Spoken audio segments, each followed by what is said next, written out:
Но това тук не е някаква изложбена зала на графити, а една спортна зала, която е започната да се строи преди идването на демокрацията, но е абсолютно изоставена и тук дори като дойдохме, имаше деца, които рисуват в тази опасна, необезопасена сграда. Проблемата на тая сграда, че може би трябва да изтълкуваме нещата в посока, че властта е неориентирана и не знае как да стопанисва и как да се, от какво отношение да има към такива сгради и обекти. И оттам резултата е на лице. Виждаме го всички. Полиция няма. Какво да има полиция? Те спират и там, донасват машини, не раз затварят камиона и заминават. Е била завършен обект, а в момента е една развалина, доведена до окаяно състояние. Всичко замина на вятъра. Уважаеми зрители, наистина дори ние не подозирахме какъв е огромен мащаба на строителството, което е било тук.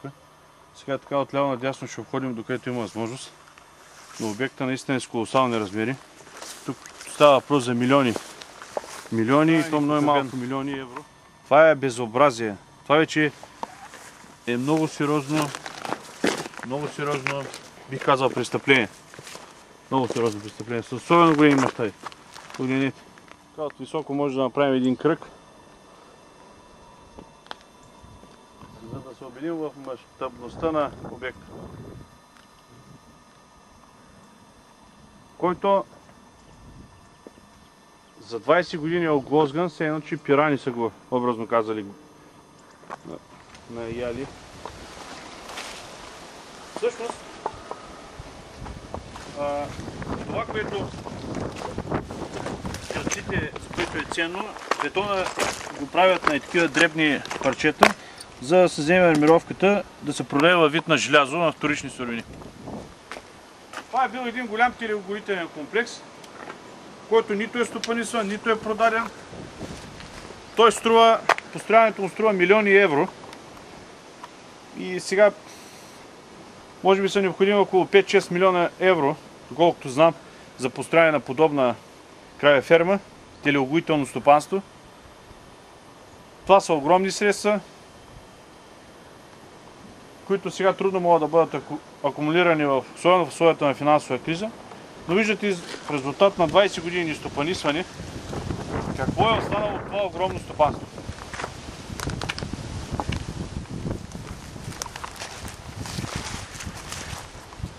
Така, по-план да го заснимаме.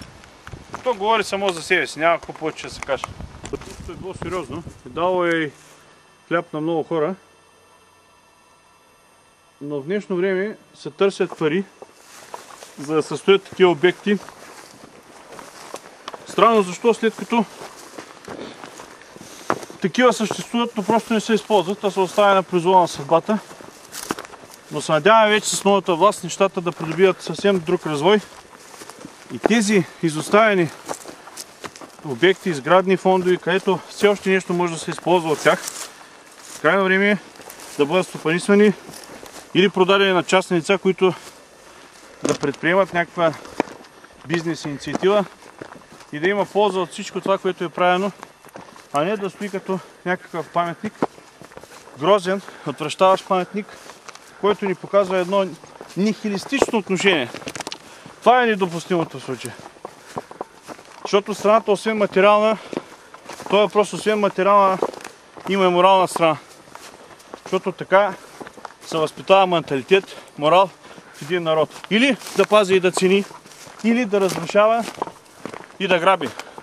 По-лесно е да разграждаш и да рушиш, отколкото да градиш. Но пътя на разрухата никак не е приятен. И след години ще го разберем. И сега в условията на финансова криза виждаме как безработицата ескалира. Но това не е случайно. Всичко е плод на системни грешки, довели до една такава разруха. Дясно от мен, ето насочваме камерата и виждаме, вероятно тук са минали линиите, през които се е тресирал материала, които са добивал от тези кариери. Сериозни съоръжения. Естествено, от тези линии и вагонетки, произведени от желязо, почти нищо не е останало. Как ще остане? След като той бетон е раздробен, няма как да остане желязото. То първо си отишло от обекта. Но така или иначе, факта си е факт. Но дадем един общ план. Ето така, отдясно наляво. Вижда се за какво става въпрос.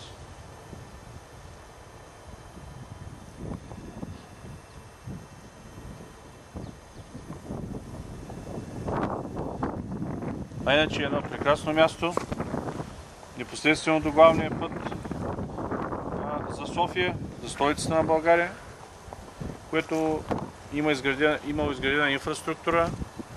Виждате, всичко е асфалтирано, но вместо да се използва или да се смени предназначението на сградата за нещо друго, или да се продаде, или да стане частна собственост, тя е оставена да бъде разграбена. А сега се строят такива сгради, което просто е недопустимо. Значи, от една страна искаме европари да строим, а от друга позволяваме такова разхищение, такава безстопанственост, която е трябвала през тези 20 години. Надяваме се вече нещата наистина да се подобрят и да станат други и тази безстопанственост да приключи, за да няма повече такива гледки като тази. Ето. Може да погледнете за какво точно говоря. Това, което виждаме, уважаеми зрители, прилича на след военно положение. Като че ли имало война и това е останало след бомбардировки. А просто е недопустимо и повече не бива да се случва. Точно затова реших да направя този филм, за да покажа на хората, а и тези, които са го правили, да изпитват срам.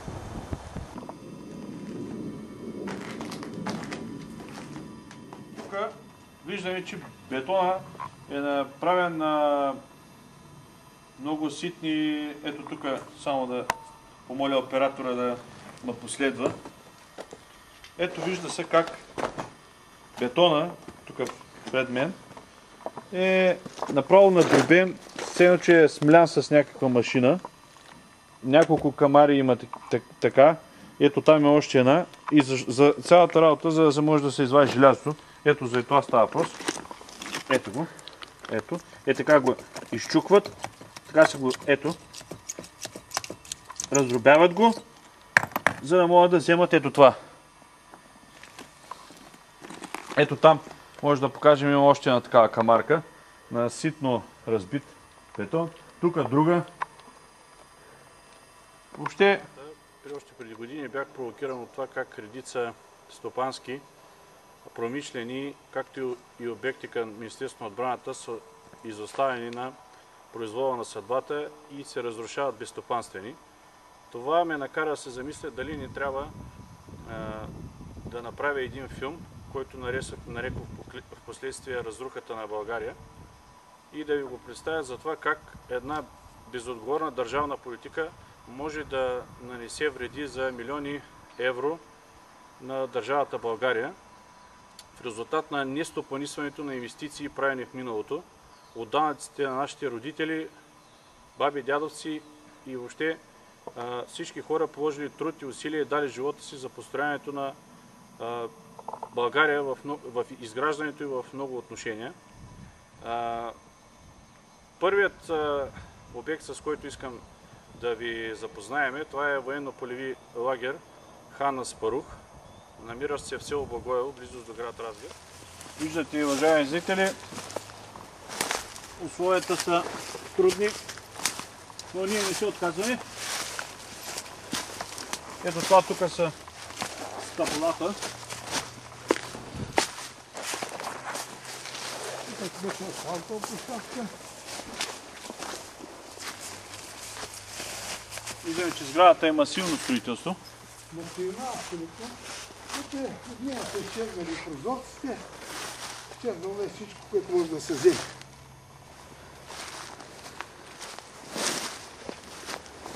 Това е входа. Тук е имало асфалтова площадка и сградата, от която всъщност какво се осъществяваше? Тук е ръководството на лагера. Ръководството на лагера. От двете страни, от тази страна и от другата страна, това бяха малко помещения, в случай, че не стигнат местата за идващите ученици, настанявахме ги и тук. А иначе беше място, където си правим съвещанията, събирайки сбирките, среща на класните, на учителите с съответните училища, нали, когато имат на посещение. Да се качим горе, после ще обиколим така да видим какво е останало от тази сграда.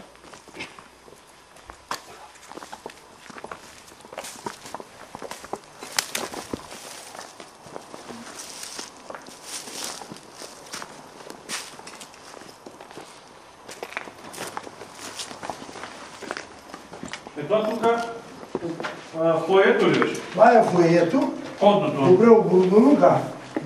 Тук са съборени, ето има една, две, три. Тук още три стаички, където беше разположен щаба. Тук се работеше. Ще отида на това. Кулични страни. По пода са остатъците от грабежите. Да заснем някой друг помещение.